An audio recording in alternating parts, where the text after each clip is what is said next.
So for those of you that don't know me, again, my name is Brett Heath. I'm the president and CEO of Metalla Royalty, and we do trade on the New York Stock Exchange under the symbol MTA, and also on the TSX Venture Exchange under the symbol MTA.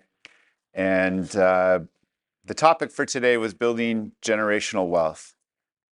And they asked me for a name of the topic, and I was thinking, from an investor perspective, what would be the most intriguing topic that we could apply to this business? And in a business where you live in a world of depleting resources, how can you have something that's generational? Well, when I thought about it, there's two things that you can make this business generational. And the first is the right structure. So royalties, for those of you that aren't familiar with royalties are non-dilutive interests.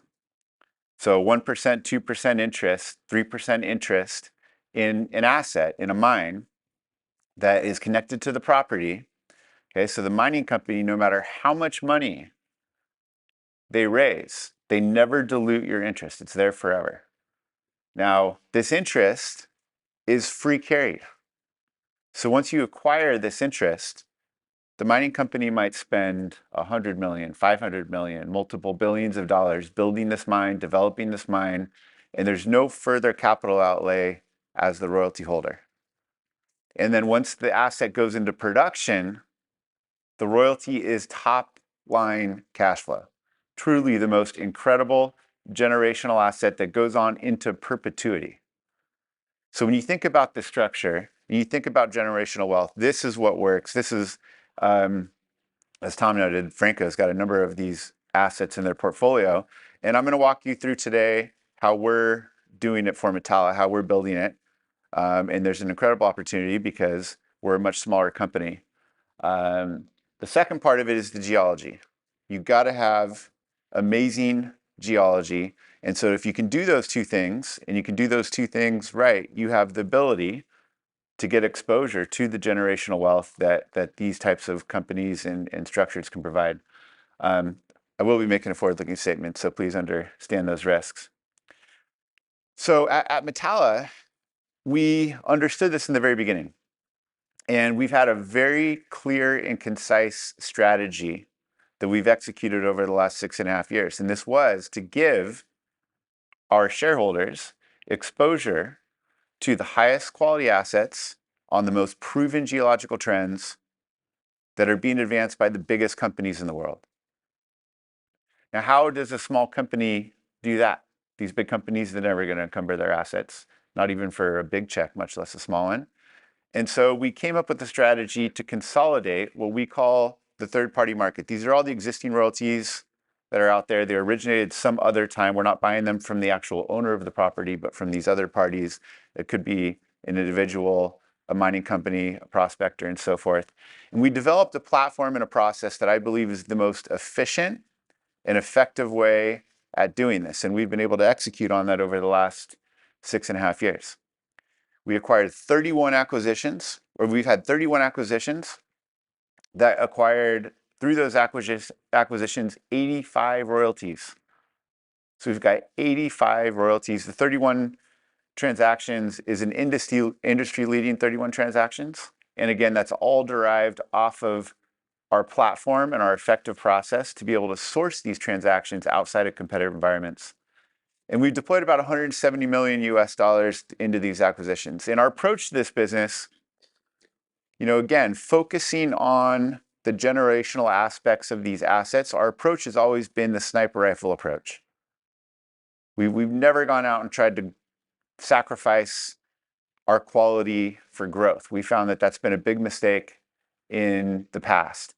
And so we want to understand when we bring in these assets, we want to understand how these assets fit within the proven geological trends, where they are within their own existing life cycle of where they're at, whether development, production, exploration.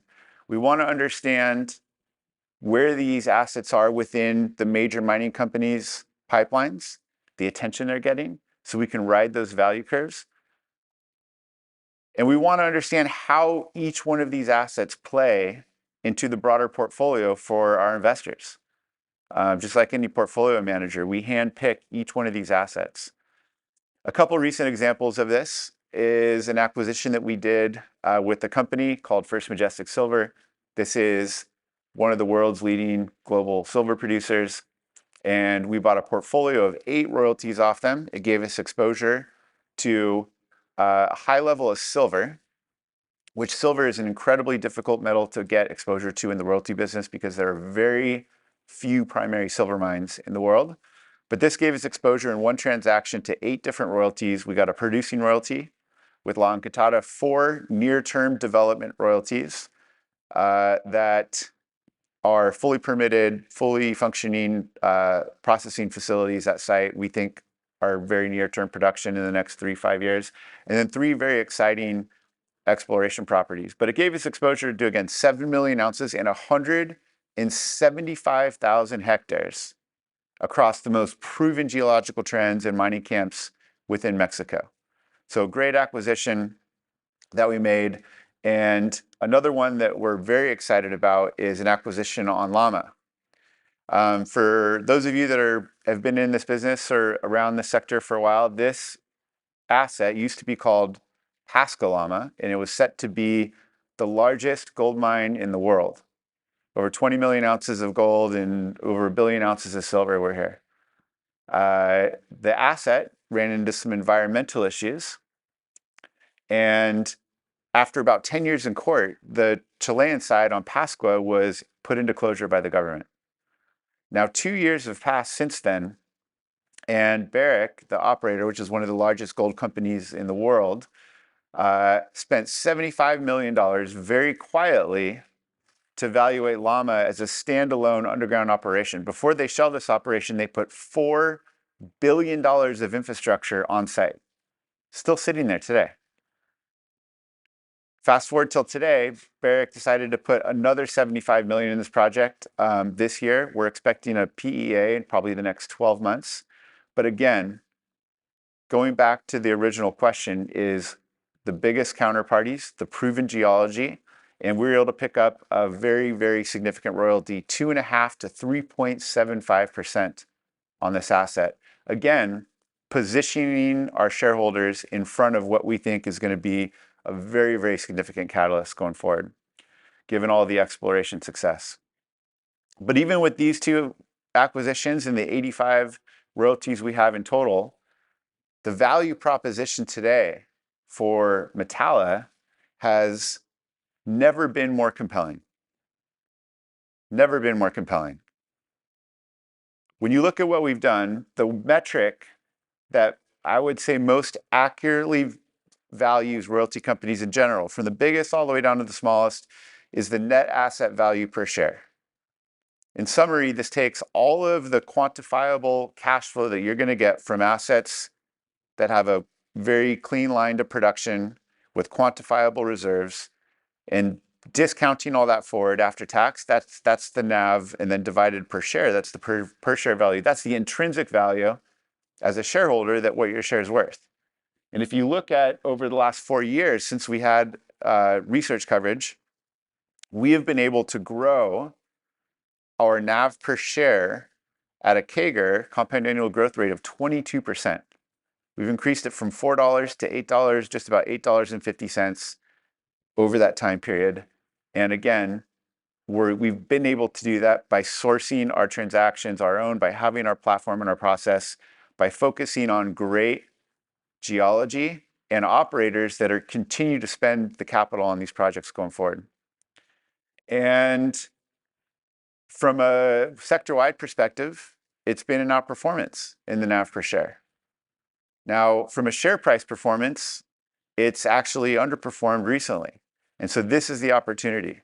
And I believe in most markets, in most efficient markets outside the resource sector, this type of opportunity would never last. Professional investors would come in and they would close these gaps.